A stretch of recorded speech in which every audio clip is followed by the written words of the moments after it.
Hi 2 கொரிந்தியர் 1ஆம் அதிகாரம் 12வது வசனம். இதை தெரிந்து கொள்வதற்கு முன்பு சேனலை சப்ஸ்கிரைப் செய்துவிட்டு பார்க்கவும். அப்போதுதான் வேதாகமத்தை பற்றியும் இயேசு கிறிஸ்துவை பற்றியும் தெரிந்து கொள்ளலாம். புரிஞ்சுதா? சரி, வாசிக்கிறேன்.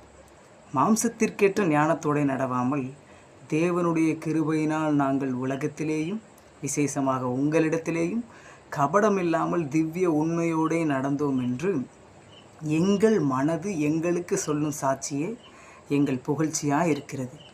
இந்த வசனத்தோட அர்த்தம் என்னென்னா, நாங்கள் எங்களுடைய சுய புத்தியினால் இப்படி நாங்கள் நடந்துக்கிடலை.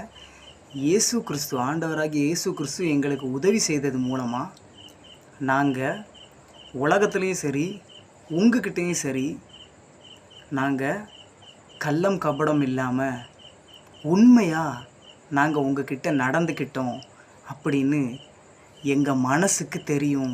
இதுதான் எங்களுக்கு பெருமை அப்படின்னு சொல்கிறாங்க. உங்களுக்கு புரியுதா? அதான் நான் என்ன சொல்ல வரேன் அப்படின்னா, நம்மளும் அந்த மாதிரி தான் நடந்துக்கிடணும் மற்றவங்கக்கிட்ட. இவங்க வந்து நம்மளை பார்த்து இவங்க நம்ம நல்லவன்னு சொல்லணும், அவங்க நம்மளை நல்லவங்கன்னு சொல்லணும் அப்படின்னு நம்ம நினச்சி நடக்காமல், மற்றவங்க பார்க்குறதுனால நம்ம நல்லவங்களாக நடக்கணும் அப்படின்னு நடக்காமல், நம்ம மனசுக்கு தெரியணும். மற்றவங்க யாருக்கு தெரியுதோ தெரியலையோ அது பிரச்சனை இல்லை. நம்ம மனசாட்சி, நம்ம மனசுக்கு தெரியணும். நம்ம மனசு நம்மளை குறித்து சாட்சி சொல்லணும். நீ அவங்க எல்லாருக்கிட்டையும் நீ உண்மையாக நடந்துக்கிட்ட, கள்ளம் கபடம் இல்லாமல் நீ எல்லாருக்கிட்டையும் பழகுற அப்படின்னு உங்கள் மனசு உங்ககிட்ட சொல்லணும். ஏன்னா நம்ம மனசுக்கு தான் தெரியும் நம்ம யார் அப்படின்னு.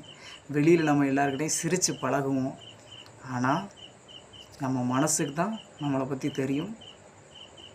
ஸோ ஒருத்தங்களை பார்த்துட்டு அவங்கக்கிட்ட ஒன்று பேசிவிட்டு அவங்க போனதுக்கப்புறமா அவன் கிடக்கிறான் அப்படின்னு சொல்லி அவங்கள பற்றி இன்னொருத்தவங்ககிட்ட குறை, அந்த மாதிரி குறை சொல்லாமல் உலகத்துலேயும் சரி உங்களுடைய சகோதரர்கள், அதாவது உங்களோட சபையில் உள்ள மக்களாக இருக்கட்டும், உங்கள் நண்பர்களாக இருக்கட்டும், அவங்கக்கிட்டையும் சரி உண்மையாக நம்ம நடந்து கொள்ளணும் அப்படின்றது தான் இதனுடைய கருத்து. புரிஞ்சிருக்குன்னு நினைக்கிறேன். அடுத்த நல்ல வீடியோவில் பார்ப்போம். பாய்.